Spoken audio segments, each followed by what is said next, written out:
You are listening to Missed Apex Podcast. We live F1.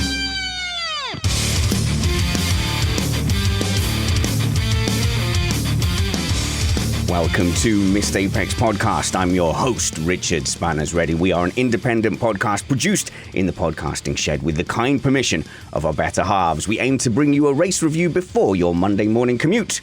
We might be wrong, but we're first. No Matt Trumpets today, but if you hang around until the end of the show, there will be a pre-recorded segment with Matt as part of our Meet the Panel segment. So if you want to hear me just being a bit nosy and intrusive on Matt Trumpets' life, then hang around till the end of the show. But I'm really excited because in the shed today, we have the darling of F1 media, the only person, full stop, that I ever have on a tweet alert. I am absolutely delighted to be joined in the shed by Chris Medland. Hello, Chris. Hello, mate. How are you doing? We're doing good. I'm hoping what you're going to do is revitalize my passion and energy for the upcoming F1 season. Okay, how do you want me to do that? With words and dance, please, Chris. The dance will work on. Yeah. I'm not quite there yet myself, to be honest. There's still too much from last year to sort out before I can get too excited about this year. And I wonder for people professionally involved in Formula One, whether the schedule is actually going to be something that is making people take a deep breath, because the schedule from last season was already crazy, and looking ahead, it's not really going to get any better. No, and I think the big one was, before we get into the tale of woe of people that work in F1, but the timing of the final race being so close to Christmas. And then I stayed out in Abu Dhabi for the test, the young driver test they did. And then suddenly it was, I got home on Thursday, Friday was the FIA gala. So you had all the stuff kicking off after that. And suddenly your first day off, I think, was the Sunday, and it was 6 days till Christmas. So you had so much to cram in. It felt so stressful still. And Christmas ends and everyone's like, right, 2022, you ready for the new season? I'm like, no, it feels like I've not stopped yet. So by the end of this month, definitely, everyone will be hyped. But this is the first time that I'm like, yeah, January can be as long as it wants. Yeah, and which is why we really appreciate you jumping in on a Sunday evening after your Sunday roast to come and speak to us. But whilst we're talking about schedules, I've collected some questions from our patrons. And the first one is related to that, which is from a Monsieur Kilometer. He says, which teams are actively planning or are already using multiple shifts of engineers or mechanics to handle the marathon seasons that look to be the norm now? What effect will this have on other resources under the cost cap? And I guess, this affects you guys as well. So how are they handling it?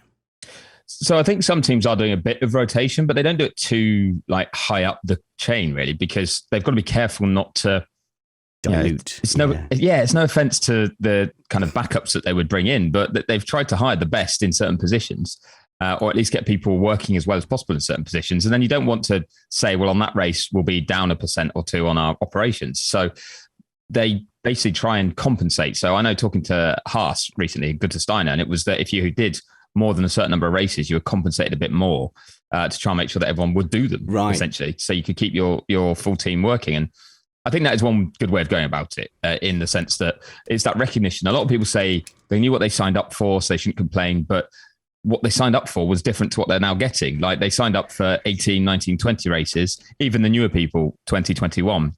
And you're saying to them, right now, you're doing 23, you're doing triple headers, and some of the travel schedules are brutal. Then it doesn't take long for them to go, actually, this is maybe not what I thought it would be. But if they're good at their jobs, then the teams don't want to lose them. So it's a balancing act, because the teams want to keep them happy. Yeah. So therefore, you want to kind of say, okay, if you're getting burned out, or you think this is too much, take a couple of races to work back at the factory or off, basically. But at the same time, then they're hurting themselves in terms of their competitive level. So I think for most, it's a financial incentive to try and say, look, you're still doing all the races, but we are acknowledging that you're having to work harder for them. I think what might happen naturally is that it becomes a younger person's game as well. And as people just, become parents, and then you have spousal and familial pressure, that might start eking out. So, but perhaps you look at this in a generation's time. If this has become a norm, you then have a group of engineers who this is what they signed up for. But it's a bit shocking for poor Derek. And is that what you think is happening? They're being told, look, we do need you. You're good. It's tough. But here's some extra money. And they have to, I guess they either have to take it or leave it, is the reality. Yeah, pretty much. And some do. I can't remember who it was I was talking to, actually. I'm going to slightly out someone without outing them, because I generally can't remember who it was, but there was a mechanic that said that they were likely to move to European Le Mans because they could get pretty much the same money or close to the same money. That's interesting. But for far less work now, because you had the F1 experience. And it wasn't, I don't think it was like the overall salary was the same. I think, F1 still pays best, but it was that the kind of, compared to the time away from home, the balance, it was that race by race was probably better pay if you're in another series. So they were looking at that. And I think that's where Formula One's getting itself into a bit of trouble, basically. If you can go and do 8 races or 10 races in the year on 60% of the salary of an F1 mechanic, you're going to go do it pretty soon, because you've got a much better kind of work-life balance out of that, and you still get to do racing. Your Formula One is not the only race series in the world. But the problem is it's like if you are a professional entertainer, people assume because you love it and because it's competitive that you'll take less pay. I spent most of my career in the defence industry, and there's a lot of the engineers are interchangeable between those industries, and they kind of choose between the glamour, if you like, and the cool thing of doing racing, or the pension and sensible money of going into defence and building aeroplanes and missiles and stuff. So yeah, I guess F1 kind of has them a little bit held hostage in that there's lots of people who would want to do that job. Yeah, absolutely. And there'll always be a high turnover, I think, in the sense of you'll be very unlikely to run out of people to come and do the job. How well they'll be doing it is another matter, because if you have to bring in basically underqualified or too soon in terms of people that might have done Formula 2 for a while, Formula 3, kind of gone through the ranks, maybe done some stuff that was factory based and learned the ropes in the team.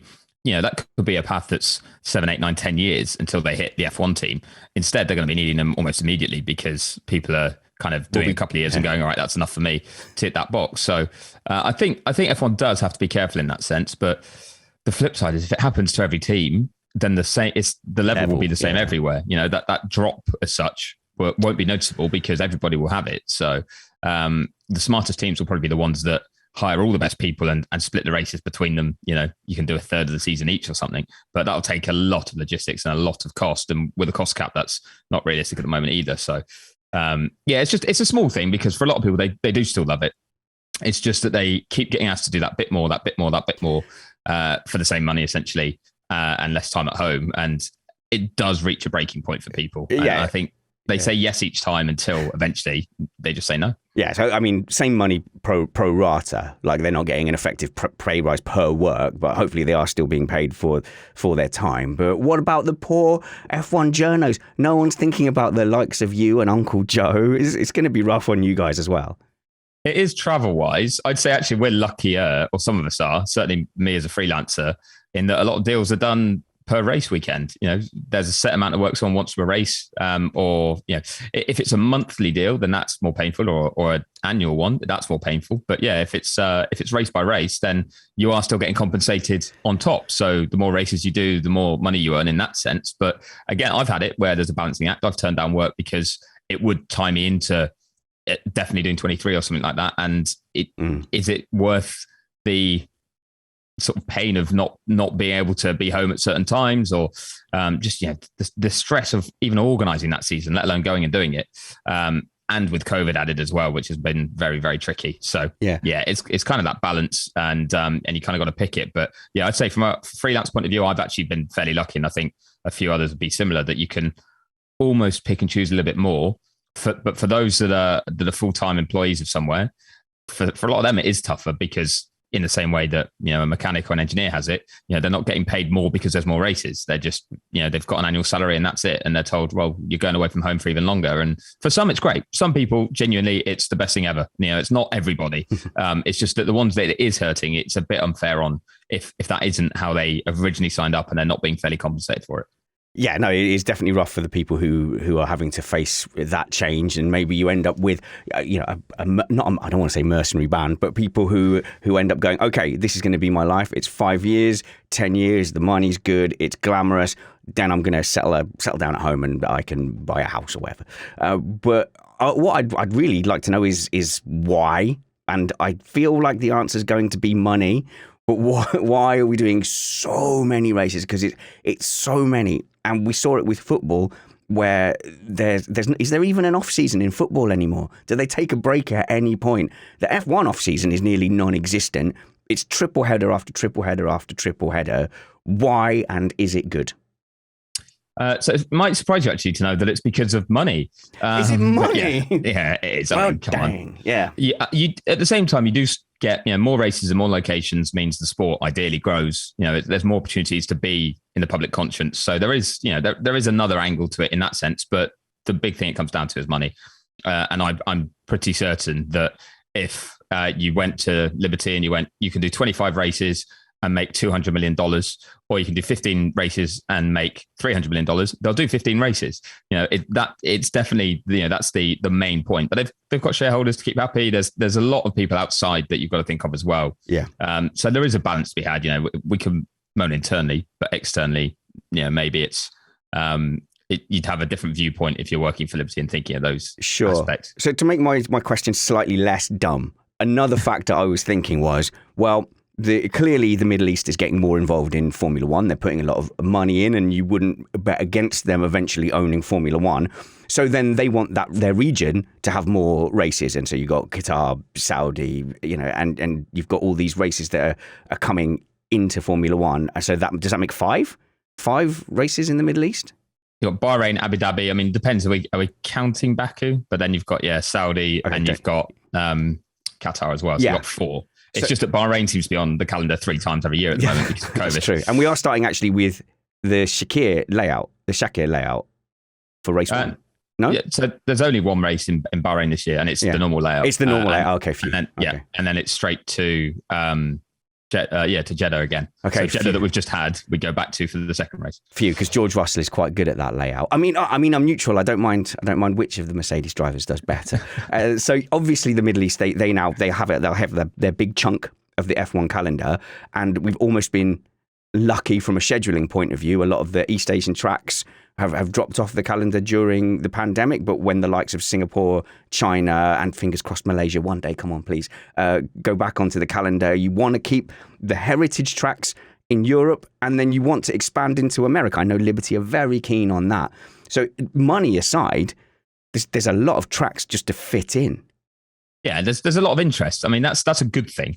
Like the fact that Liberty are getting to add all these races is because there's so much interest, and they're managing to try and find different ways of doing it. Like the Miami kind of commercial plan is different to the Austin one and that sort of thing. And certainly very different to how much money just goes straight in the coffers from some of the Middle East tracks, or even Singapore was a big payer. So there is a balance there, and having that spread and that reach across as much of the globe as possible is definitely something that has to be taken into account and kind of accepted that, it still will help grow the sport as long as you're giving a good product on top of that.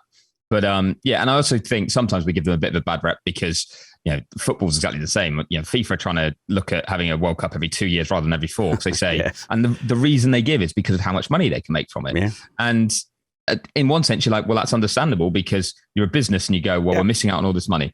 Well, so I only watch football during the World Cup, so they'll get me watching twice as often. So it's sort of hard to turn that down.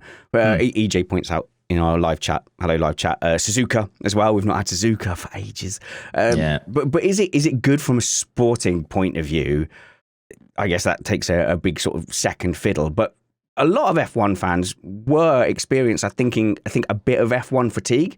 Perhaps we're not used to that many races. Maybe we'll adjust to it. Maybe we'll get used to it. Or maybe you'll get driver fans that only tune in for certain Grand Prix instead of all 16. I mean, I'm an addict, so I will be watching every single minute of every available session on TV. But some people might end up picking and choosing.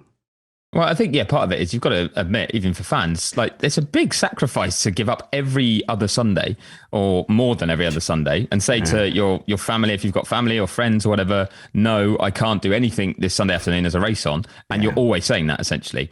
Or you might lose them from qualifying because they say, look, I can't justify every weekend having something in the middle of it that I need to do. So I'll only watch the races. And you might see that wane slightly, but I think the hope from F1 side is, but then hopefully you still pick up more people who can watch it at that time, and overall the numbers are going to go up, even if you get a drop of 5% viewing figures on each race, but you've got an extra race or two, that's still hundreds of millions more people watching. So that balance, I think, is one that at the moment they still think they're the right side of, but it will be interesting to see if there's a notable decline in terms of how regularly people are watching, or if each race individually is slightly lower as a viewing figure because there's so many. Yeah, and then whether they respond. It would just become like a maths equation then, right? Where's the balance? Fridays is okay because, I mean, for years now, even when I wasn't self-employed, I'd be watching or listening to Friday practice when I was supposed to be working. I can still manage that. But at this point now, I'm having to skip a lot of the qualifyings and just watch them in bed once all family stuff is done and out of the way.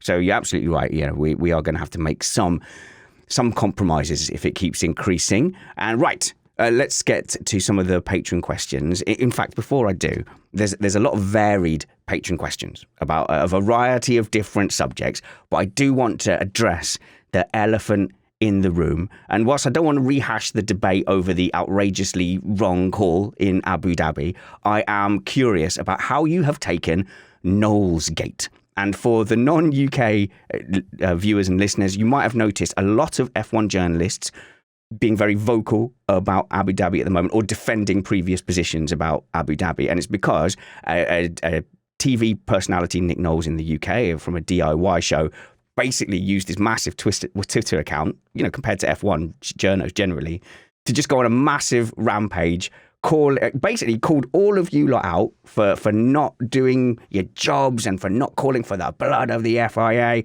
And he went on a sustained Twitter attack for weeks. And I felt actually the stress of that some of the journos felt.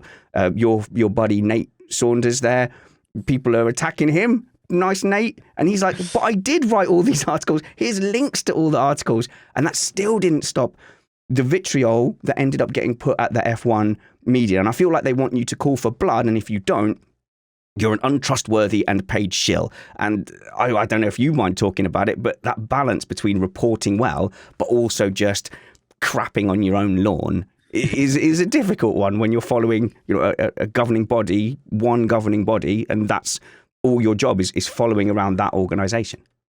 It's the way you do it as well. Well, first with the Nick Knowles thing, he came out and he had a real go at originally it was at Sky essentially, or anyone employed by F1. And so someone like Will Buxton got tagged in it. And I'm thinking, surely anyone with half a brain goes, but he is employed by Formula One. So it's always going to be limited what he can say. And I don't mind them saying, okay, we can't take what you say and therefore assume that that's all like the whole picture. But you can't have a go at him for not giving you, if that makes sense, because of what his role is. Sky more so you can. But Nick Knowles actually never tagged in any of the written media as such. I think maybe one or two, but not many. It just seemed to be that followers would then go, yeah, they're all rubbish. Yeah. I got tagged in further down his first rant by some fan, and he then replied, Nick Knowles, in general to the whole thing, but it meant I was just added as a tag to this list of journos. I'm like, he didn't call me out, but someone else has made it look like he did. Yeah. And then later, Luke Smith from Autosport made a very good point, because somebody replied to a Nick Knowles tweet saying, where was the reporting of what the drivers had to say afterwards? Like, you never saw any of these quotes and like screenshots of, their own typings of Ricardo saying that it was pretty effed up and this sort of thing. And Luke was like, totally incorrect. First story we ran on the Sunday night after the race. Here's the link to it. And Nick Knowles replied being like, I need to make clear that I think the magazines and the online websites and stuff have done a brilliant job. They're really doing their job. It's the TV personalities that I'm after. But that didn't matter. Like, you still were getting caught up in it. So fans just kind of they use one paintbrush and go, F1 media is everybody. Therefore, you're all in for hate. And yeah, I had it. I did a comment piece about a week ago, basically because I'd spoken to a few teams at the start of last week and found they'd had nothing direct yet from the FIA. And they were starting to get a bit like, okay, we should know what's happening and when. They really need to be saying and explaining it. And I totally agreed. I was like, they weren't in a position to sit there quietly and go, well, we'll just do our job quietly and then we'll tell everyone the outcome. Yeah. There's so much riding on it. They need to explain to people what's going on and how they're going to do it, even if there's no substance. They just had to open that line of communication. And when I ran that piece, one of the replies was, why did it take Nick Knowles? Suddenly Nick Knowles starts having to go at you and you finally speak up. And I was like, incorrect, and listed, same like Nate did, listed all the articles that covered it before. And for most people, they replied to that and like, don't worry about it. Like, people shouldn't be coming after you. But the same person still were like, nope, definitely correct. And I'm like, I've just given you the proof. So sometimes a lot of it has been argument for argument's sake with some, I've noticed. But the big thing was, from my point of view, you kind of made the points originally. On the Sunday night when the race happened, it happened very quickly. You didn't know the appeal process, how it was going to go down. It was taking a little while to report on what was happening in terms of at the track in race control when Merck appealed and had the hearings. Yeah. But then once you got the result of that, it was 1 a.m. and you start looking through the regs to try and work out, was this definitely very wrong, or was it just a dodgy interpretation, or what? Sorry, you're talking. Sorry. No, but it turns out it was. But at that point, you start to doubt yourself that early in the morning. But B, you're going, okay, so I think the way I read the rules, that shouldn't have happened. But the way the stewards have just said it is that this means, what was it? All doesn't mean any, or any doesn't mean all, that sort of thing. And you're just like, semantics are now coming into play that clearly aren't what it references. But then everyone's gone home, so you can't go and call anyone else out on it. You can only say what you've said. Then we had all the appeals process, so you followed that. And once that then was ended by Mercedes, that was when it was kind of clear where we were at in the whole situation. And you could say, no, this is not right. But then it was a week before Christmas. So you've done a couple of follow-up articles saying this isn't right. They need to get this sorted. You've done all the reaction from the different teams and drivers. And then there's nobody else to speak to. Like, they've all gone off for Christmas holidays. And that's everyone, including the FIA, who, let's be honest, it's essentially one man or race control's decision that is the problem. But then it's the FIA itself that's going to mark its own homework, which is also a problem. But those people that have to do that, everyone else working in the FIA, understandably, after what was such an intense year of racing in COVID, had time off booked. They were going, for some people, they're going to see parents for the first time in a couple of years. Yeah. Like the head of comms from F1's point of view was trying to get himself to South Africa to see his parents the first time in 2 years. And it looked like he wasn't going to be able to because of Omicron. And I genuinely felt sorry for the guy, like massively. But then people are having to go at us for not then chasing or hounding them. It's like, well, I've asked and they've said that there's nothing we can tell you right now. We've got to wait for this detailed analysis to start happening. So you're like, okay, but you still give your opinion. But yeah, I got the feeling that a lot of fans on social media want us basically outside the doors, like hammering them down. And I don't mind this whole thing of when they say crapping on the lawn, not at all. Like if they've done wrong, like if the FIA do wrong, same if F1 itself does wrong, you call it out, absolutely. At the same time, though, when I think they do something right, I'll say I think they've done something right. And the problem I had was there's a way to go about it. Like if I'm unhappy with someone, this is a quite a morbid way of putting it, but I was like, basically, if you're about to miss a train because it's pulling out of the station and you wanted to be on it and it's pulled out a bit early, so you're in the right, you got there on time. You don't like go and stand on the track and put your hand up and be like, you got to stop for me because I'm coming on. Yeah. Like you're going to lose that battle. So you have to basically think, right, how do I actually make my point here? What are the lines of communication that are open? What are the channels I can go down? Same thing with the FIA. Like you've got to keep asking the questions. We've got to ask for as much insight as possible, but you can't just go kicking and screaming because it'll get nowhere. And I rarely say this, but we are professionals. So we have to maintain a professionalism for the way we go about this to try and find out what really went on. You can't start name calling and kicking off. Or just sit there being like, however some of the fans wanted it done, you can't go crazy and throw an explosive in there and say like, tell us everything. Like it's just not the way that it works. You've got to be more professional about it. So that's the way I feel that a lot of people were trying to work and they then got their own backs up because they got called out for essentially trying to do their jobs in like just a methodical way. So where are we? Where are we now? Would be my question, because obviously we got to wait for Sue Gray's report. No, we've got to wait for the FIA report now, and it's a new president as well, which is really interesting. And from what I've heard from him, if you were hoping for a new broom and a completely new way of doing things, I think you might be disappointed. This gentleman seems very much in line with old FIA. He seems very much like John Tott, and he seems an authority figure that is a continuation vote for me from what I'm seeing. So if I'm wrong, I'd love to hear about it, because he had made some pledges about grassroots motorsport as well, which I really hope he can follow through on. So he's now coming to the job, and the first thing he's got to do is probably deal with the most controversial referee call in F1 history since '94 at least. And so I guess the question is, how do you see that going down? Can Michael Massey survive in his role as well? In terms of how I see it going down, I do feel sorry for Ben Sulayem, because he gets the job. He's given the keys at the end of that Hospital week. pass, isn't it? Yeah, all Todd's done is gone, we should analyse this, do a detailed analysis. Great, that's me with a great recommendation. Right, I'm out. See you later. There's someone else will oversee all that now and deal with the fallout. And look, it's Todd didn't make that call, or as far as we know, we'll find out if he had any influence in terms of what he wanted the way racing to be handled over this season, or at any stage, if there's anything that anyone had said that might have all come together for this to have happened. But for Todd, I think he was probably a bit hurt that what should have been his grand departure was completely overshadowed by what had gone on in Abu Dhabi. But he did get to walk away from it, and now it is Ben Sulayem's problem, and it's a big problem. So I feel for him a bit, because he's also then got to, he was focusing on campaigning and lobbying and winning the election. As soon as it's done, and again straight into Christmas and New Year when a lot of people are off, so he didn't have long to then just even get used to where he's going in any of the FAA buildings, like as the president, let alone sort this problem out. So I can understand the delay. I wouldn't say he's the continuation. I think Graham Stoker would have been a continuation because he had worked with Todd and he was looking to. I did an interview with Stoker before the election, and he said that he didn't buy into the approach that everything needs changing. It's like things need improving on, but there's a lot of foundations that have been laid that are good.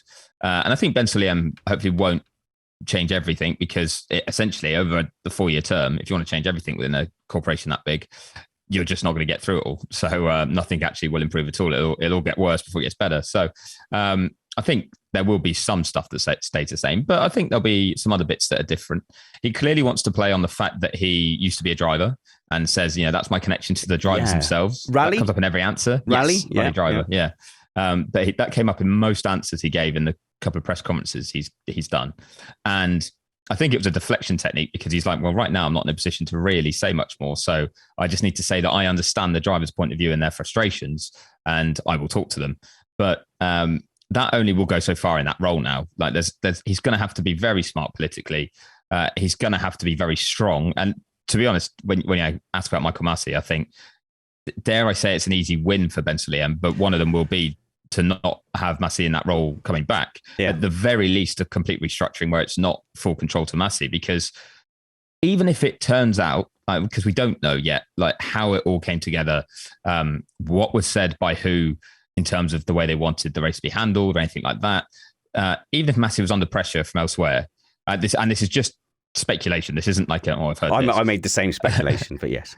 Yeah, exactly. If he's had pressure from elsewhere and then he's gone down that route and then there's this backlash and no one's had his back so far, basically, there's going to be no confidence in him from so many teams now.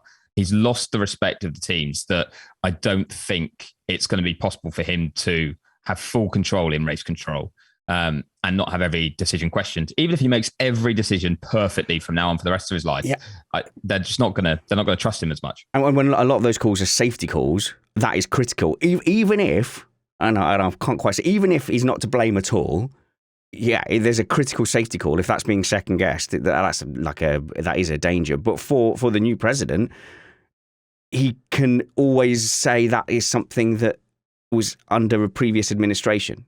Had it still been Todd, and he can't then damn himself effectively, whereas the new president can make changes and make conclusions.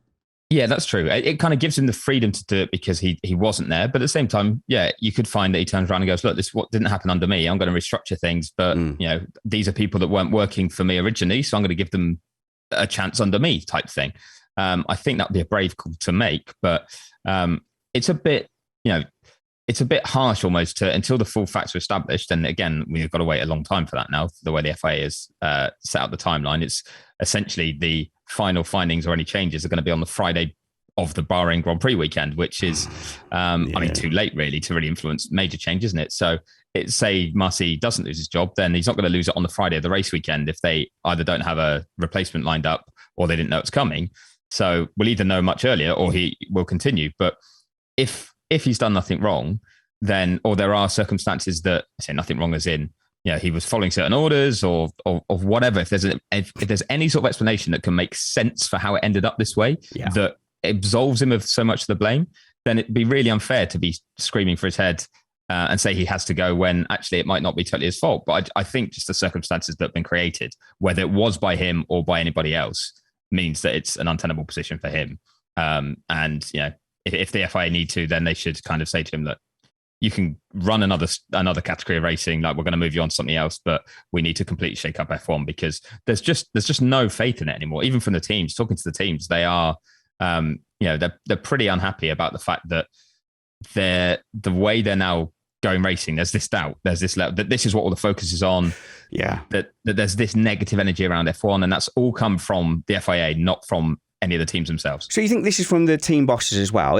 Obviously, there wasn't just Abu Dhabi in 2021. Brazil also attracted a lot of attention, just judging the way that drivers are allowed to drive and defend, and perhaps hearing that team principle to Massey radio as well, and just seeing like how forthright and convincing and hypnotic Christian Horner can be mid-race. Like, he would make an excellent cult leader. And I'm not sure I wouldn't join the cult, but he was under a lot of pressure. When you say it's team bosses, is it a lot of team bosses that were looking at that situation going, "That's something not quite right here. We don't know how to go racing"? Yeah, I think most team members looking at it were kind of like, well, if that can be like, then further down the line, what else could change? Or there's just so many inconsistencies all year, and I agree with you. A lot of it wasn't helped by the audio that we heard from team principals, because for a lot of them as well, that wasn't their job. Like I think McLaren explained it quite well. They have one person within the team who liaises. I think their sporting director liaises with Massey, but Zach Brown or Andrea Seidel doesn't jump on the radio and scream and shout at him, because they're overseeing so much more, and they probably are a bit more passionate and caught up in it, but they're not dealing with the specifics of maybe that exact regulation at that time. They don't have it in front of them or whatever, like a sporting director might need to have. So I think that definitely did need limiting. And Ross Brawn came out, I think, and said, look, we're going to limit that. The bit that we heard from him after Abu Dhabi, that I think he spoke to Automotor and Sport in Germany and said, look, we're going to stop that happening. And Zach Brown said he's really pleased to hear that, because he thinks that's right. And I'm the same. It's great for TV. It was great, like, insight when they opened up the FIA channel. But at the same time, it kind of, and it kind of glorified talking back to the ref. And I'm a big sports fan on all sports. And it's one of the things I really dislike about the lack of control a referee has in football, is the way that players are allowed to speak to them. Managers can rant at them. And it goes all the way down. Yeah, it goes all the way down. It does, yeah, absolutely. Yep. I mean, kids are doing it. Like I was genuinely, yesterday I went to watch some rugby, some fairly local rugby here in London, and it was great. And the respect for the ref was excellent. But on the way there, getting off the train, there was just a Saturday afternoon game on the park going on, and you could hear the effing and blinding at the referee for decisions. And it's just a reaction. He blows up and gives a free kick, and people swear at him, and then they just carry on like that's normal. That shouldn't, in my view, I was always like, that's terrible, that shouldn't be allowed. But in F1, suddenly we started to kind of glamorize it. And I think that was a dangerous thing. So as much as it might make the radio comms less entertaining, I think it's the right thing from a sporting thing. Yeah, but it looked good on the Netflix series, which you were on, Mr. Medland. It's you. It's all to make you and your talking head happy. I do feel sorry for Netflix. Like the guys that make that, they said the abuse they got. Like, obviously, in some senses, it's great for them because of the drama around it. But in others, they're like, well, A, we don't have access to race control, so it's not like we have the inside story on this. But B, the way that people then say it's because of them. Yeah, because they're controlling it apparently now. Netflix are in control. And they're also they've just announced it that they are doing a documentary on tennis. So they're in Melbourne, the same company that do the F1. Oh no! Yeah. So you've got the Djokovic thing going on. They're like, of course, that's all our fault too. So they're kind of, as much as it is good content for them, they have nothing to do with it. And if they didn't exist, we'd definitely still have this. Like you said, 94. Yeah. I mean, 94 would have been the exact same scenario if we had social media and Netflix. And, if that happened today, even if we ruled racing the way we should, because it was only 3 years later that Schumacher got disqualified from the whole season for what he did to Villeneuve. Yeah. Like that wasn't that much of a different time between those two instances. So it's just the way that they were kind of covered and viewed. Okay. Let me get your opinion on this, because we were talking about things filtering down, and we've started to see in sim racing. So we do a lot of sim racing in Missed Apex, and we had our 12-hour enduro yesterday. We raised, I think we're going to tick over to £5,000 for Macmillan Cancer Support. So thank you so much to everyone who donated and gave their time. Unfortunately, Brad Philpott's team won, which makes it look like a fix. But honestly, we tried everything. We even gave them a 16-year-old driver, but it turned out he was like an MX5 champion. But in sim racing, we are seeing in the public lobbies people doing a Verstappen. I'm not trying to be anti-Verstappen here, but doing that kind of move very aggressively on the outside, all the way off, the Brazil type move, and that filters down. And before our event, we had to be very clear. In our event, you need to leave racing room on the outside. If you drive in such a way that your opponent has to leave the track when he's alongside you, you're going to be penalised. So this isn't anti-Verstappen, but going forward, if I'm a team principal driver coach now, I will be saying to my drivers, you had better damn well drive like Verstappen does. You had better not turn. If someone's overtaking you on the outside, you go all the way to the edge of the track and beyond. You have to do that now, because that is modern F1. What's your take on that? Firstly, am I being weird and paranoid? But should we do something about it?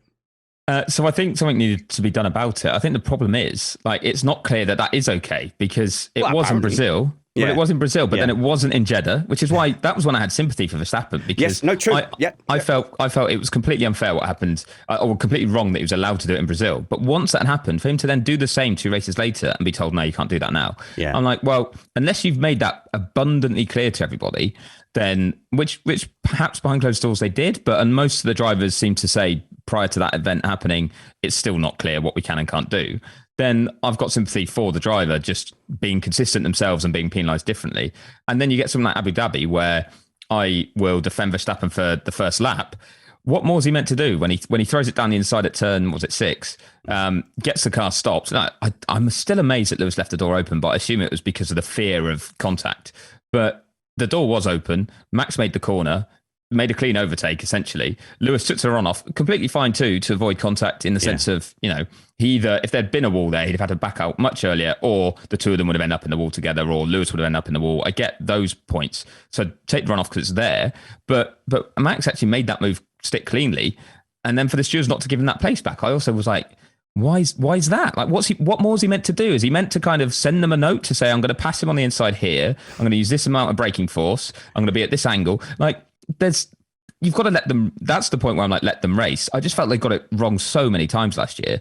And that is something, again, that enough team bosses have said, is that they need a complete rewrite of certain rules to make it clear where we start from next year, because otherwise, at the first race, nobody will still know what will count as a legal move and illegal. All right, well, look, let's fix it. Brilliant. Let's take 5 minutes to fix it. And by the way, Weitzer in our live chat just says, I love how Chris is mentioning the humans that are being pulled into everything. I think it was very important to have the conversation and your view on the media and how you guys were affected.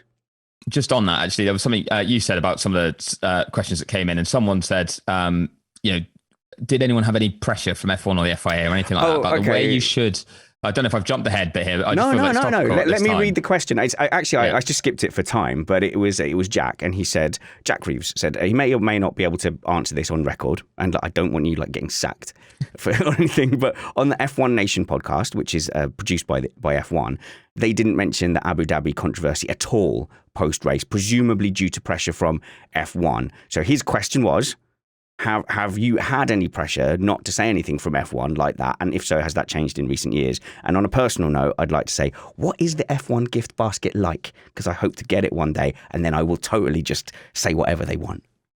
I'll tell you what, more through my better half, Jess, who also works in F1 and is friends with one of the PRs at Sky. We got a Christmas hamper from Sky before Abu Dhabi. That was really nice. Wow. And but the thing is, I've been a pain in their backside for most of the year about press conferences and televising things. And I don't think they're a huge fan of mine, to be honest, but not a single thing from anybody anywhere.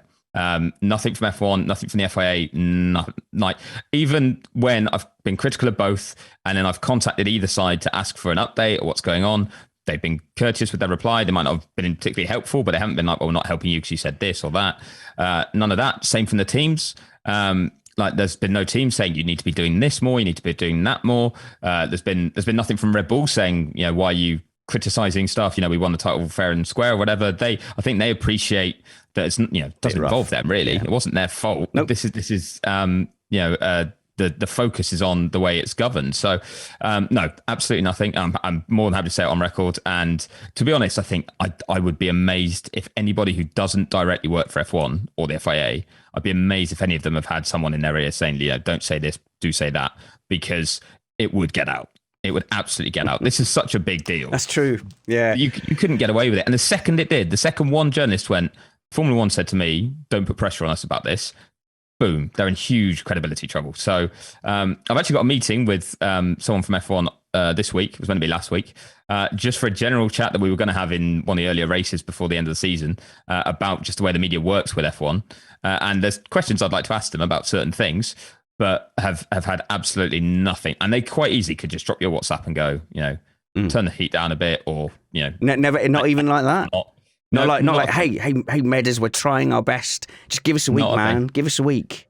No, dare I say, to be fair to them, as in the way they've handled us as media, not a thing. They've just, I think they appreciate it. These are not the people that make the calls anyway. But I think they know that we have to, like when we do criticize them, we have to if they've done wrong. As much as fans will say we haven't done that enough.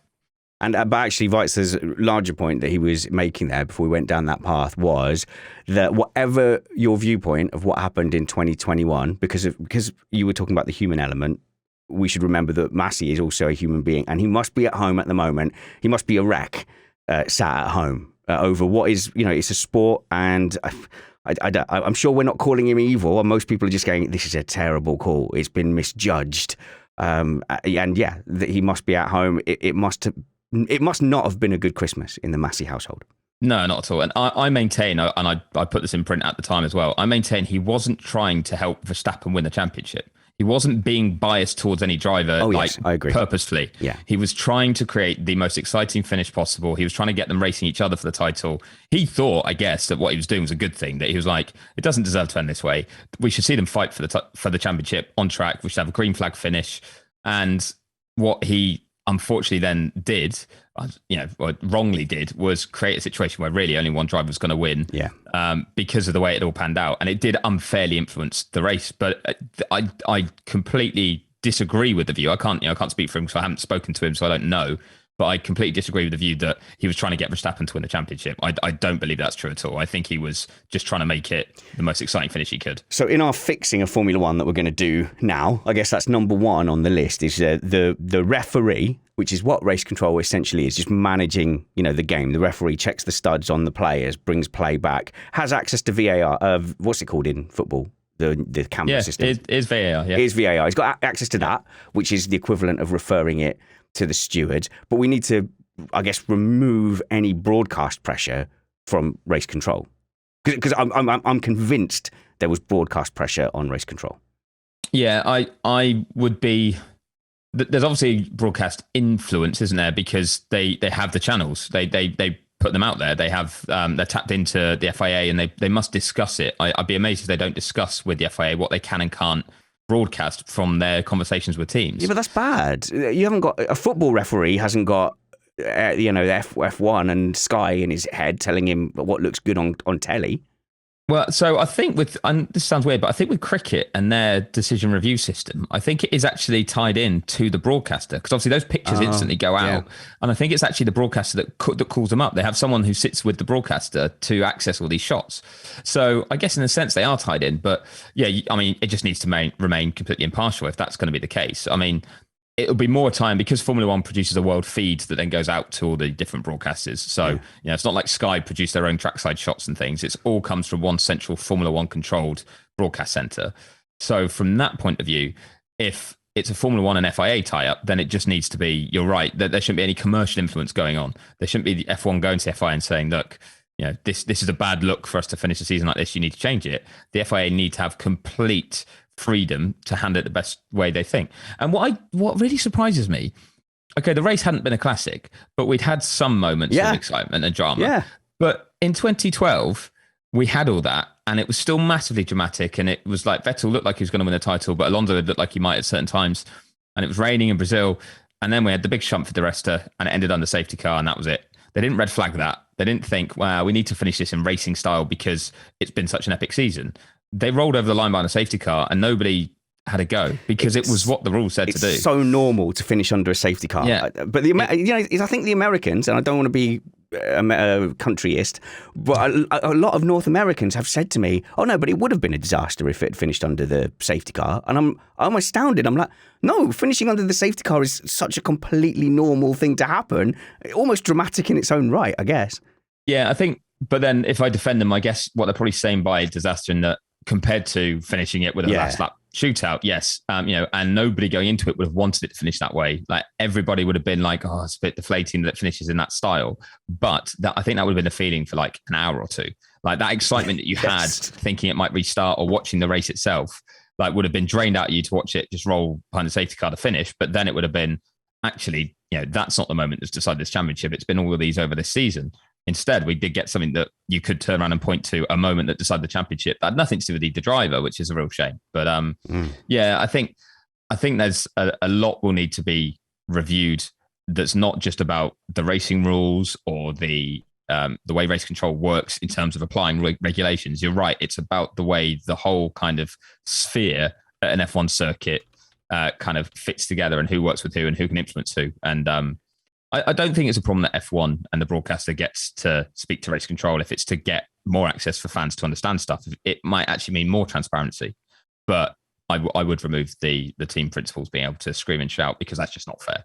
Okay, so I'm going to play the role of the new FIA president, and how is he addressed in normal greetings? Ben Sulayem, Mohammed Ben Sulayem, yeah. Okay, Mohammed Ben Sulayem, yeah.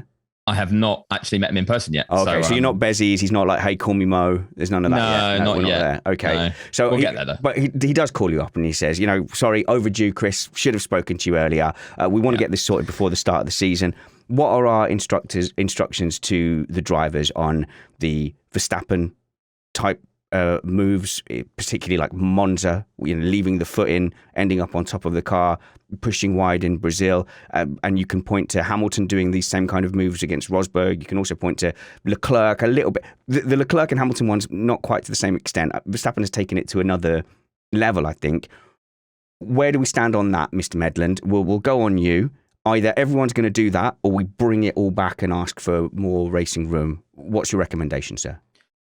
Mine is that we ask for more racing room. It's that we are, maybe if you have to make it very, very simple, you go anytime that one driver has to leave the track to avoid contact with another driver, we will investigate. That doesn't mean you're going to penalise, but it means that they're going to have a proper look at it and say, was that due to the car on the inside or the car that forced the other driver off, forcing that situation, or was it because the one on the outside, because this does happen sometimes, was just chancing their arm, they weren't really going to make the corner themselves, and they made it look like they got forced off when really it wasn't going to happen. And that does still happen too. So to say to them, look, we're going to look at it, and we're going to look at it at all of them.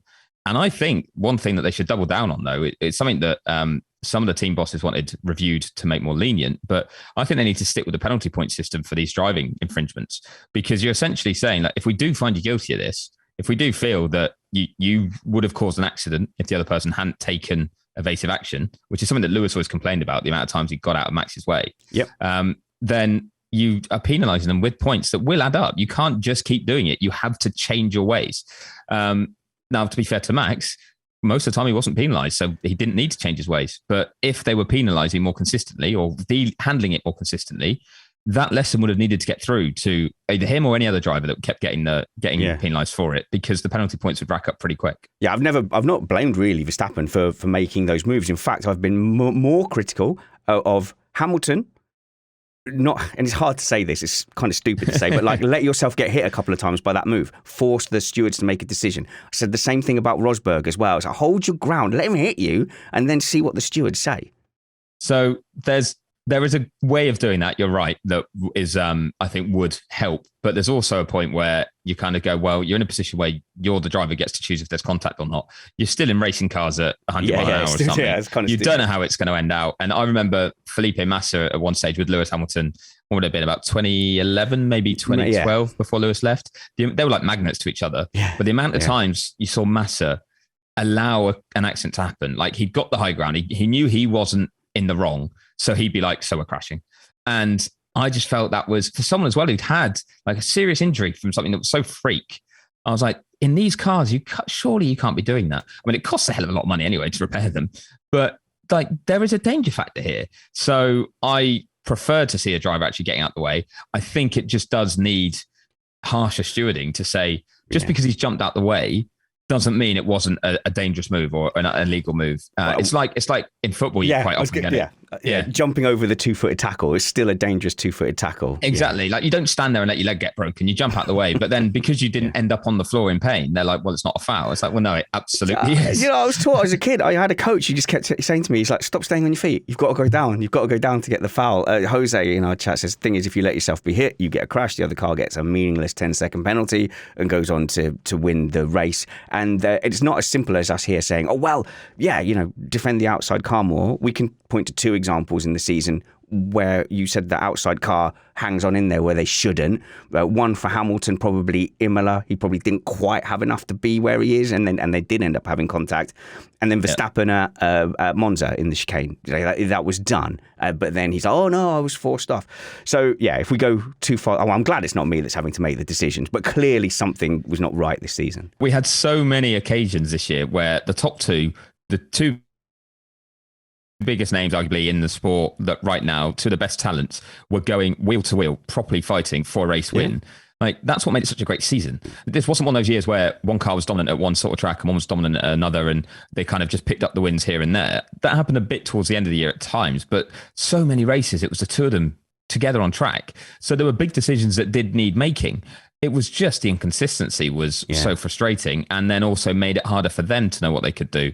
And when you're in such a tight title fight, you need consistency because the tiniest margin is going to make a difference. And it generally did. Like if we look at, you know, to go into the final race level on points, like there was definitely moments earlier in the season where each of them could have done something differently could have changed that outcome. So it wasn't, in that sense, it wasn't all on Abu Dhabi. And that is one thing we forget. But there were other moments that happened in the season where, because things maybe weren't clear to the drivers, or because they were made slightly tentative because they thought they might get a penalty for something, or made overly aggressive because they thought they wouldn't, whatever it was, the lack of consistency didn't help throughout the year. And that's one of the big frustrations. But in another way, we can also defend Massey there, because his job isn't to give out the penalties. His is just to tell the stewards to have a look at it. I felt he should have in Brazil. But other than that, most of the time, you've actually got to turn around and say, well, it's the stewards that have made the wrong decision. It's not Massey. He's the one who's just said to them, I think you should look at this. All right. Do you know what? The whole thing, it's like, I thought I was over it, and then we start talking, and I just start getting all het up. But it does show how much, you know, we love the sport, and I can tell that you are a genuine 100% a super fan of Formula One. So that makes me super doubly jealous of your job and your world. So let's just do some quick fire questions to finish off from our patrons, if that's okay from you. Let's see. John M says, Audi Porsche, how real is it? Very real, but has been a number of times before, speaking to people that have worked at Porsche specifically. And the problem is, it's at the whim of some very senior execs. And if the timing's right, then they'll be pushing ahead with it. But then the split second the timing's not right and they need to think of their jobs, they'll just say, nope. You know, they're big enough companies to do that. They can go quite a long way down the line and spend quite a lot of money into setting up or researching it and evaluating it. And if it's going to look bad at the wrong time or something, then in a split second, they can change their minds. And I wonder if this has been going on at Renault to some extent. I've certainly speculated heavily that it is, that you are on the whim of a CEO, whoever's in that position. And for a lot of teams, they will be sold, like it looks like Cyril Abiteboul probably sold them on this plan. We are going to go back. This is going to be glorious for you. And then they ended up palming it off on a sub-brand. And I'd love to have been in the room in the meetings that decided that. So is there someone telling Audi and Porsche, no, this is glory, or is this Audi and Porsche saying, let's just be part of the circus? Can they be realistic and still sell the F1 dream? Yeah, I think it's more Audi and Porsche, and they'll have looked at it from the outside. You look at Mercedes and the model they've created. You know, that was obviously an existing F1 team, and it's just part owned and part funded by Mercedes as the actual brand, by Daimler, but not solely. But it's known as the Mercedes team. It gets them great publicity, coverage, PR. It's not quite win on Sunday, sell on Monday, but it does heighten like your reputation if you've got a dominant Formula One team, that you must make good quality road cars. And that will be something that Audi and Porsche want a slice of. And it's become more realistic now because the budget cap means you don't need to spend stupid money where it's not actually going to give you a return anymore. You can actually run at a profit if you run it properly. But B, it also means with the reset into certain regs, the way the engine regs are changing, because that was obviously a huge differentiator in 2014, having a new set of engine regs that are attractive is a starting point where you can be competitive from. Whereas if it had been any of the last 6, 7, 8 years, if either Porsche or Audi wanted to come in, look at what happened to Honda. Honda's a huge brand, and it took so long for them to finally get it right. It was so damaging to them for so long. So that, for a lot of people, they couldn't do it before now. Oh, we've got lots of questions here. Okay, Mia says, what about Otmar? Is he finished? Look, let's ask the real question. Mr. Medland, when are they announcing Otmar Schaffnauer for Alpine team principal? So I don't mind being wrong sometimes, honestly. And I will sit here now and say, I'm not certain that's going to happen. Oh, I'm not saying okay. it won't. I'm not saying it won't. I don't know it's certainly going to happen. What I know is that Otmar wanted out of Aston Martin, went talking to people, went looking for a way out or somewhere to go. And once he then essentially got a good exit package, I guess, from Aston Martin, he realized his time was up there because of the structure that's around him. He wasn't being given the power he wanted. He'd been at that team for so long. Whitmarsh should come in above him. They're obviously lining someone up because the fact that Mike Crack's come in so quickly. Yes, I knew you were going to laugh. Everybody is going to laugh. Why isn't he going by Michael? Come on, why isn't it Michael Crack? Come on. That was one of the funniest things I saw on Twitter. I think it's Tommy Bellingham, who does WTF1 stuff, who took the screenshot of Toto from Abu Dhabi, and he said Michael Crack when he told his friends that he wanted to be known as Mike. And it just says, no, Michael, that's so not right. No. And it was, I thought that was genius. Okay, sorry. Okay, that's the last time I'm going to be puerile about that, I promise. I mean, we'll all get past it quickly. But he's very good at his job. He could well be, they're looking for like an Andres Seidel thing. I think Aston looked very much at what McLaren have done. It's another reason they hired Whitmarsh is like the group setup and the way that McLaren's worked. And they want to emulate that in certain ways. And some of the paths they've taken seem to be very, very similar. But Otmar, I think, just wanted out, knew his time was up, was looking for a way out. Whether or not that actually existed, whether or not any of these talks happened and came to the positive conclusion he wanted, or if it was just, once I leave, then I can chase even harder. I don't know. But it must have been a tough place to work if you didn't feel wanted and that you weren't going to go anywhere. And it might have been better for his reputation to be out rather than demoted or, in a sense, he has been replaced, but it's because those talks came out from last year, it sounds like, it was more on his own terms than forced out. So, I'm not certain he's going there. It does still tally now with Bukowski leaving, but it's not one where I've been told, well, that's definitely happening and it's the worst kept secret ever. This isn't like Russell to Mercedes at this point. But tomorrow I'm sure they'll put the press release out that he's gone there and I'll look stupid. But, I don't know that's coming if that's happening. Yeah, if you could have a word with the press department and say, stop releasing stuff on Monday, that would really help our Sunday podcast, like a lot, because we keep having to scramble. We're coming back on a Tuesday to record another show. Let's see, more questions. We've got a couple of minutes left. Are you good? Are you good, Chris? Yeah. Okay, cool. Stuart Neal says, please, what chance for Williams? And he puts the begging emoji. What chance for Williams next year? I think more points than last year. I think further progress. I know they've lost George, but that car was still good. And don't forget, Latifi scored the biggest result first, if that makes sense, before George got the Spa podium that was/wasn't. Oh, cool. Okay. Brilliant qualifying performance. Deserved a podium at the end of the weekend from that, but that wasn't a race. Come on. So how anyone can get trophies and points for that, I'm just amazed. But anyway, so I think the progress is actually quite good. I think they've got solid funding in there. Sounds like they've got a windfall coming from money owed from Rocket after a bit of a lawsuit there for basically saying that they haven't paid us for the title deal that they pulled out of, and they have a lot of money. So that sounded like it's been concluded. So that should put them in an even better place. I was told by one team boss that they've heard that Williams will be running at the budget cap this year, which that's good. is good and is achievable now that the level it's at. I think the thing is, for a lot of teams, there's probably 6 on the grid that weren't running at the budget cap once it came in. But to know where it was, to know what you needed to be at the same level as everyone else, to then try and convince other funders or to get to that level was a lot more attainable. But what was the point in busting your gut to get to that level if others were spending 3 times as much? It didn't make sense. So now it's just much more realistic for these teams to go for it. So I think Williams can get there. I think the way that they've got Albon in, that they've got good money out of Red Bull for that, but they've also got a very good driver. And Latifi has improved. I know people will talk about Abu Dhabi, but the points he did pick up when they were on offer. Yeah. And there was a few times he got really close to George, even on a Saturday, I think he only beat him once, didn't he, in the end? Was it the final race? He actually out-qualified him? I think you're being very lovely and very generous. And he does seem very nice and lovely as well, which kind of mitigates a little bit. But, he is as good an example of an out-and-out pay driver as you could hope to have.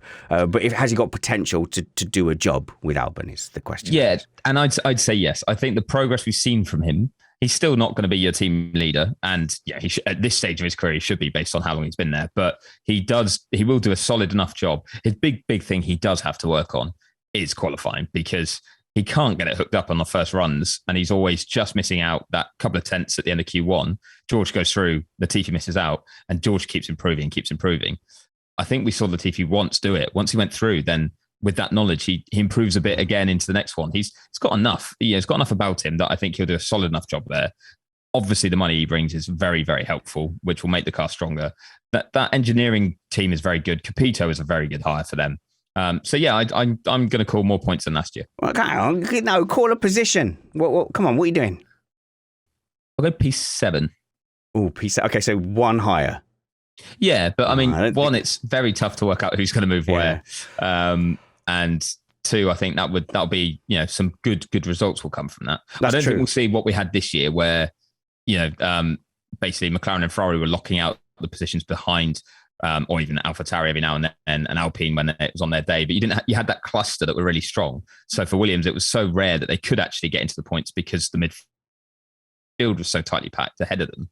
I don't think we'll have that. I think we'll have actually a much bigger spread where at certain tracks, like they could end up being like the fourth quickest team or something, or the third quickest team, and at others they'll be the slowest. I think Williams fans after the last 8 years, I think they'll probably take that if there was somewhere they're challenging in and around for the best of the rest. Mr. Chris Medland, thank you so much for joining us. I'm going to stick to our allotted time in the hopes that I don't irk you and that you'll come back and visit us in the shed again at some point. It's not me you need to worry about irking. It's the better half. You know how this works. Oh yeah, right. Okay, and thank you very much to Jess for her kind permission in that case. But where can people go and find you? Obviously, Chris Medland on the internet, and you do a podcast as well. I suppose we can mention that begrudgingly. I must say, you guys, you let us mention it last year, and listenership went up massively off the back of it. Right, in that case, no. Steps, so thank you very much for everyone who decided to check it out. Cut the tape, Steve. No, we don't mind. As long as yours didn't go down. No, they didn't. Yeah, one called The Paddock with Lawrence Barretto from F1 and Nate Saunders from ESPN. And it basically starts with a terrible joke from Nate and goes downhill from there. But we do talk F1 sometimes. We talk about like the world, traveling around it, things we've done that's a bit weird and cool and fun. And we act like geeks sometimes, It's like, it's the pinch yourself moments of, we got to do this. We got to, play golf with Lando the other day. How cool's that?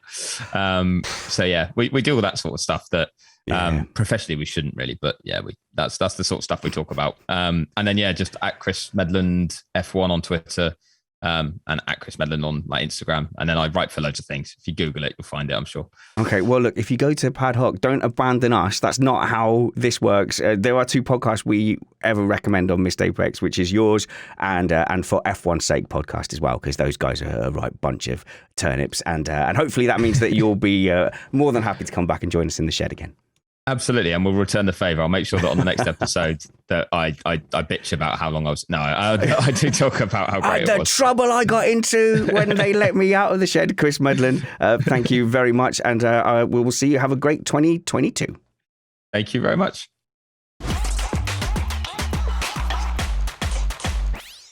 And as I abruptly and rudely hang up on Chris Medland, this is the time of the show where during the off season I'm going to start doing some Meet the Panel segments. So we recorded a bunch before Christmas and we'll continue doing that. And I think it's just a nice little way to end the show because I really do love all the guys on the panel. I respect them. They bring so much professionalism and just slot into the way we do things at Missed Apex, which is, yes, we have been described as pub chat, but we really do try and do stuff the right way. And that means a lot of nagging from me over audio, nagging from Uncle Steve about video as well. And I just love and appreciate the amount of time these guys give up. And over the years, we've gotten to be friends from karting events and hanging out and doing our sim racing stuff too. And I want you guys to get to know these guys a little bit in the way I do as well. So here is, and I've got to make sure I press all the buttons in the right order. Here's our latest Meet the Panel episode.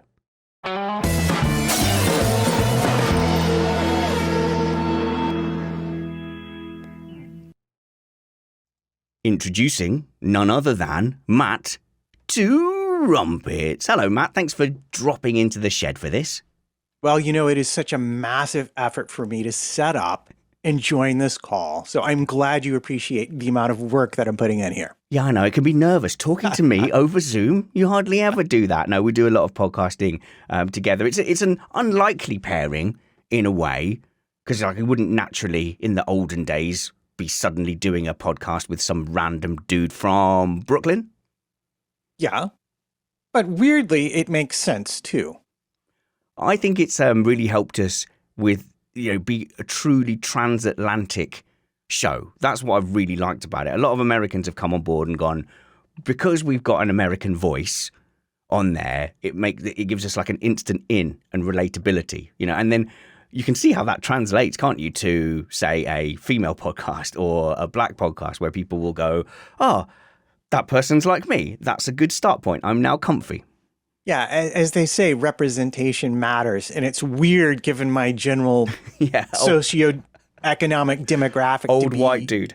Considering that. But in a way, and I went through this watching cycling as well. As an American in a European sport, there is a fair amount of I'll just use the word condescension because I think that's most appropriate. Yeah, okay. Against participants, and so it's been interesting to watch, like the progression of the Haas team, for example, the Americans dipping in and out, and just the general vibe that has come from the newer viewers, and to the extent that I offer something, and I like, what I really love most is I love seeing people saying, I'm brand new. I love being able to learn about the sport. And I feel like regardless of your demographic, kind of what we're trying to offer here is that we are a safe space to learn about this sport and to talk about it at whatever level you are. We're not going to sit here and put on our judgy pants and go, oh my gosh, you don't remember 1993?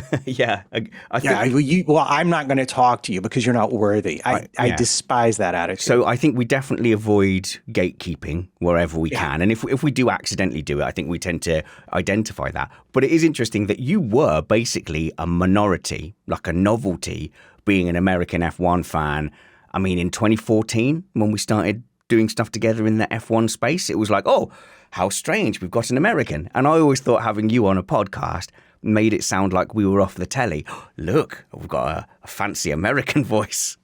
I still to this day am astonished that the funniest thing to me is that were you to come over here with your accent, everyone would be like, oh, it's an authority from, and yet I go over there and everyone's like, oh, you sound like the telly, you must know everything. And I'm like, yeah, sure, you're paying for dinner, right? I did have that when I went to Manhattan. Everywhere we went, people would stop us and be interested and want to know everything because we had a British accent, sort of slightly pre-internet and social media. But I want to get all personal with you, Matt, because this is getting to know the panel.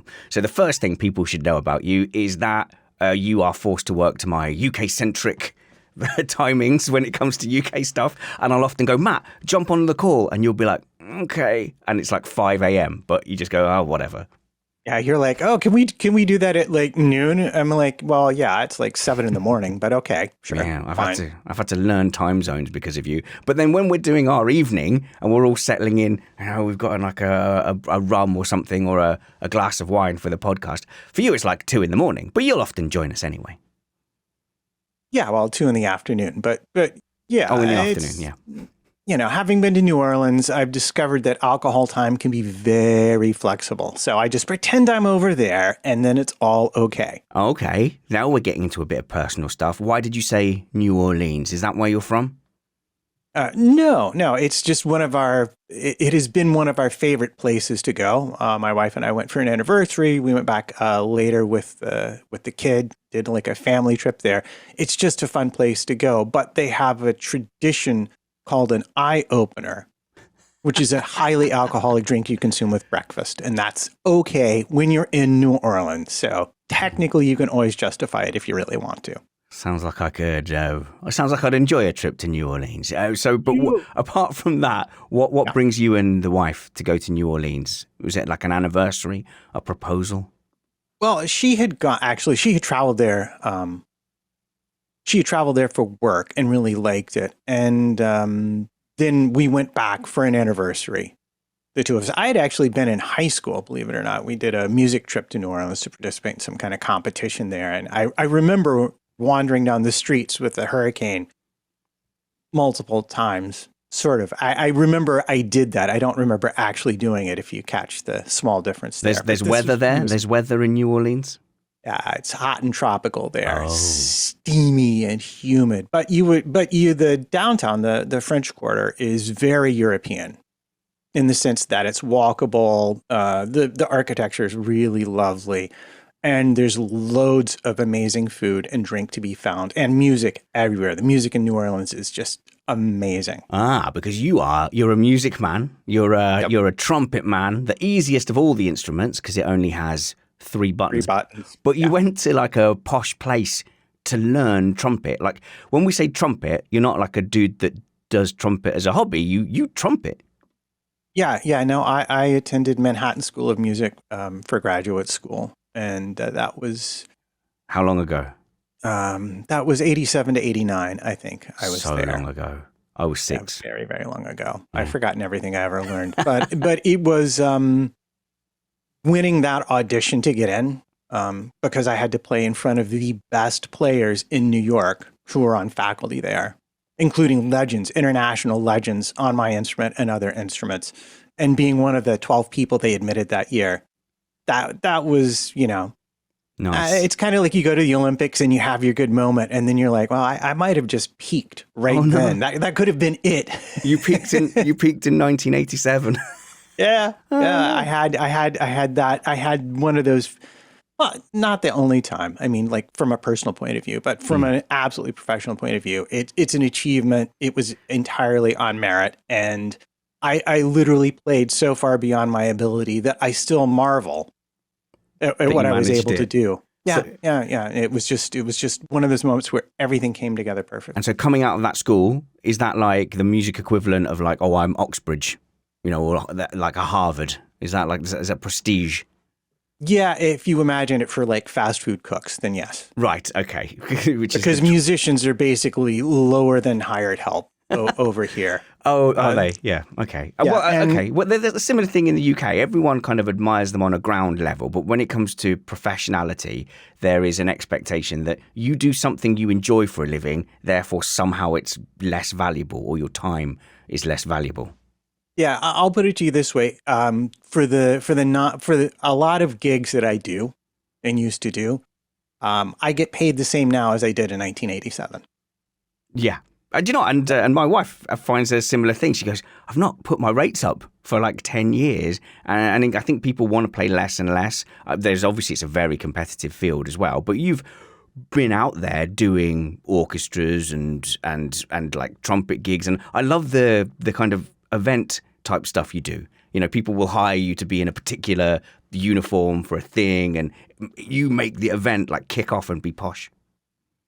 Yeah, well, it comes with, I'm going to make a living, but I'm not going to have a full-time job and just playing in an orchestra, which is really about the only full-time playing job you can have. I mean, you can get on Broadway and have shows, but shows open, shows close. They don't last forever. So you sort of have to do all of the things. And I've done everything from, wedding parties at the top of W hotels to parades down empty streets in Queens. Yeah. It all pays cash. So, me and my trumpet will show up. Okay. So let's take cash out of it, because I get the feeling that you would be out trumpeting, doing stuff, even if we took away the money factor. So we're not going to make you a millionaire, but we're going to make it that your wage is sorted. What trumpeting are you doing? What music? How are you spending your time? I would play small jazz. I would do big band, and I think chamber music and orchestra. So it's a selection. I asked my wife the same question. She really struggled to answer it because she just doesn't know that life without having to make the ends meet, or doing the music to make the ends meet. So when you give yourself the free reign of where would you perform your art, it's actually quite a difficult question. Yeah, it is. And I say that, and I'm playing this Friday at the bitter end with a rock band, and it's one of my favorite gigs just because of the people involved. And I think a lot of if I could tell you something interesting about music, is that it was and is a very, very social thing.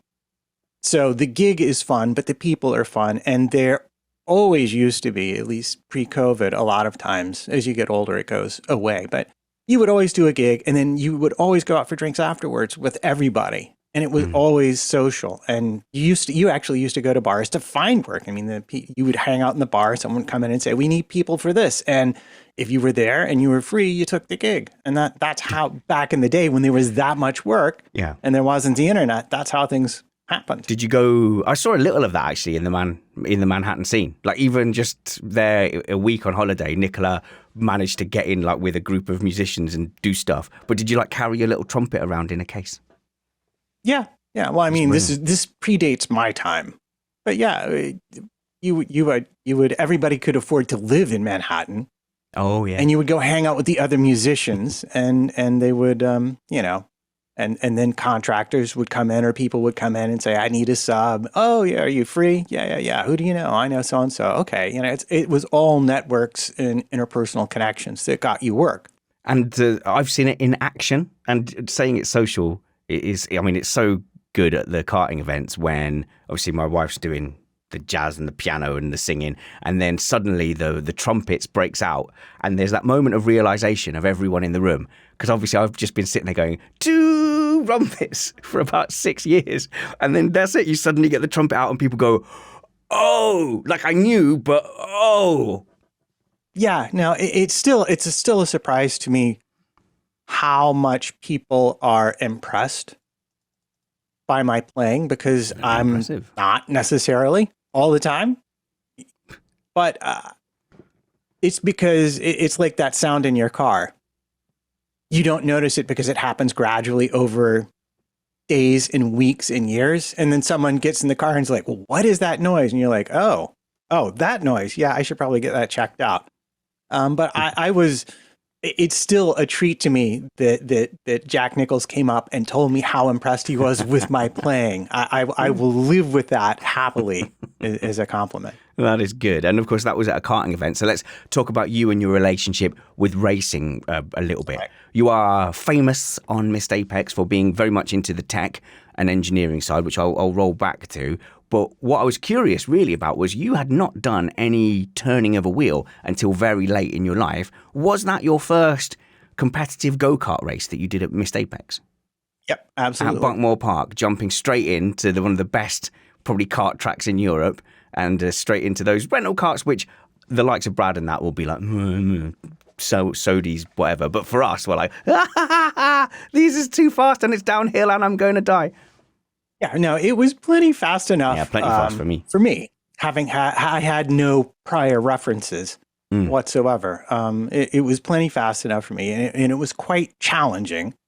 And the learning curve is steep if you've never done it before. No, and the physicality of it as well. They're surprisingly stiff to like go at, and after 45 minutes, a lot of people who don't do it will kind of see their pace kind of gradually drop off. But you were good. You were going around the track pretty well, and I reckon you will end up being in our A final out of 3 eventually, doing most of those events. But where it's been most impressive has been the sim racing, where in certain classes, just doing sim racing with a desk clamp steering wheel and VR, particularly in the GT cars, you're very impressive, that pace. And considering, as an old sweat, you've picked it up later in life. Yeah, I think I feel like I have gotten better. I feel like other people have gotten better faster or have gone farther. So I do hit plateaus and I get frustrated at sort of this fixed pace gap. But I try to remind myself that I'm also somewhat limited by my equipment. But the reality is, at my age, I'm never going to be able to compete with people that are less than half my age. The only thing that will save me, and this is why it's kind of been fun to watch the Alonso journey a little bit, is that the only thing that will save me is sort of experience and knowledge and stuff that I can bring from other fields to bear. So I think I've had one pole position once in all my iRacing career, maybe twice. I've only won, I think, once in F3. Yeah. But your risk reward as an old sweat does you well. Exactly. I can bring other things to bear and still be modestly competitive at the level where I currently am. You know, I'm never going to compete with the top guys. Okay. And finally, but I'm learning to live with that sort of, although it does every so often make me want to say I'm absolutely done, because I do have that streak of competitiveness in me. I know. Me too. And before we go then, finally, be honest. Do you just put up with summers because you like having your own little area? Admit it. Finally admit it. Listening to Y2K Vortices and Tyre Squirts. It's dull as dishwater. And I think at this point, you're just trolling me by putting out the tech times. Well, you know, I hate to admit it, but I've seen his copy of the notes for our golf podcast. Is that going ahead? It's going to happen. I think it's going to happen. You're going to do a golf podcast? A tech golf podcast with Summers. No, we have, I mean, kind of like you and I do. There's a weird, we are very different in many ways. There's a weird mentality that we share. And I say weird just because it's weird that we share it, not that it's weird on its own, if you catch my drift. I'm with you. But we have a certain simpatico when we do shows, when we do things together. We think the same way about a lot of stuff, and we share a lot of precepts and ideas and approaches. And I think with Summers, it's the same way. But the most inaccessible, most difficult thing has always fascinated. I've always been challenged by that. I always do want to do the hardest thing, and understanding tech at that level is the last thing as a fan you get to, and it's the hardest thing, and there's always more and more to learn. So yeah, we just whatever. We share a vibe, to put it in my daughter's terms, and an energy. I enjoy it. Yeah, I do admire it. With me, when it comes to the tech, I get so far into it and I go, oh, that's interesting, and then I hit a point where I think I'm getting diminishing returns. Whereas obviously for you feel like you get more returns the deeper you go, and it's very much appreciated by a portion of our audience. A tiny portion. No, of our I didn't audience. say tiny portion. Very dedicated. I said a portion. No. Hey, I tell you what, we'll bring this to an end now, Matt. But for a Patreon pod at some point, we should do the Missed Apex origin story at some point in the off season. Fair enough. I think we can manage it. Matt Trumpets at MattPT55. Have a happy New Year. Thanks. You do. Oh no, if this gets released after New Year, we look like fools. Never mind, just press the button.